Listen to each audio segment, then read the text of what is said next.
Hi, I want to share with you a fun Thanksgiving activity that has a little science mixed in as well.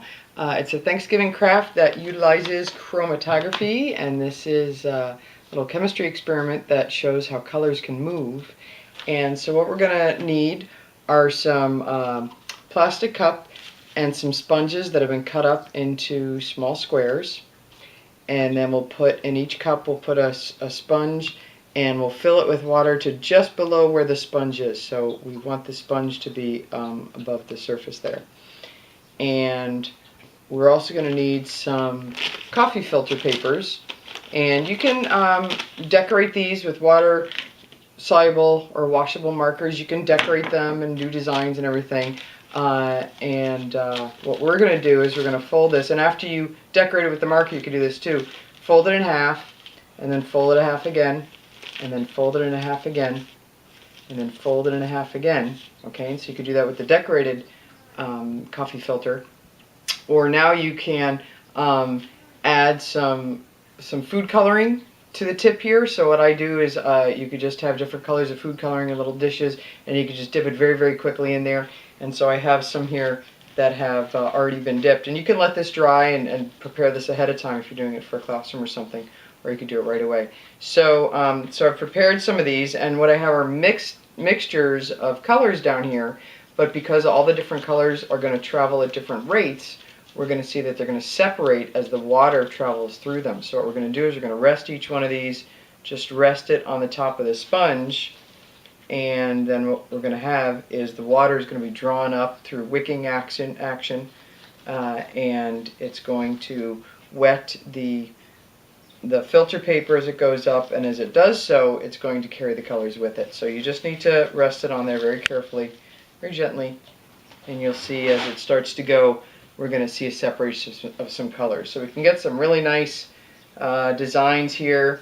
When it comes out, it's nice to have a paper plate or a foam plate so that when it's wet you can take that and dry it off a little bit so it doesn't get too messy, and it'll help it dry a little faster. But after a while it'll still be kind of wet, and even when it's like this you can do some crafts with it and make some art projects. So here are some examples of the finished projects.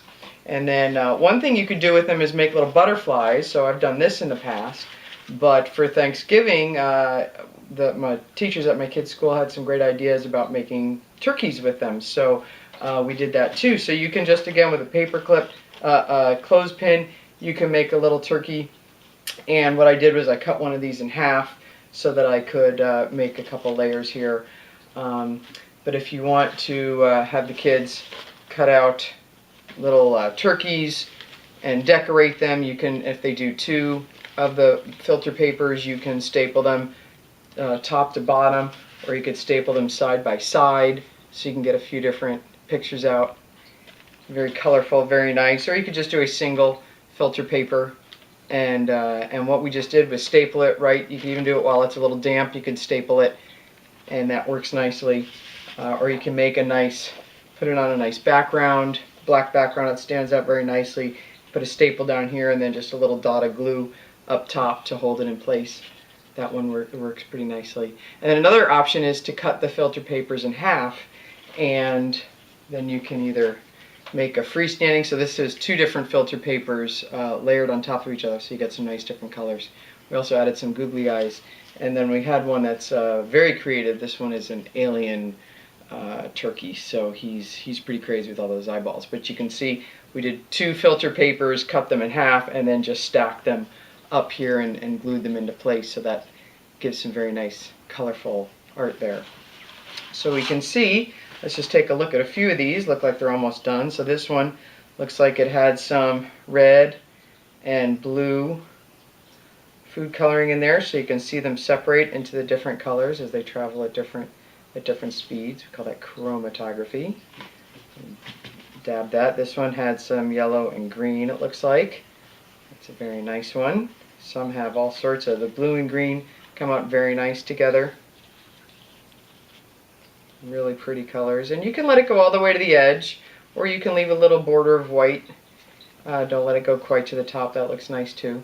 So again, just make sure you kind of dab this off, help it dry a little bit so it doesn't get too drippy, and have a plate down so it'll catch some of that water. This one, it looks like it had all sorts of colors in it. I see some blue and green, some green and yellow, and some red, so that's a neat one too. That one looks like some nice autumn colors. So you could do some other fun things with these papers. You can cut them up and do some shellacking with them, or some other artwork. They make some really colorful pieces of paper that you can work with other crafts. But this is how you can make some Thanksgiving turkeys. So hope you have fun with your chromatography project. Thanks.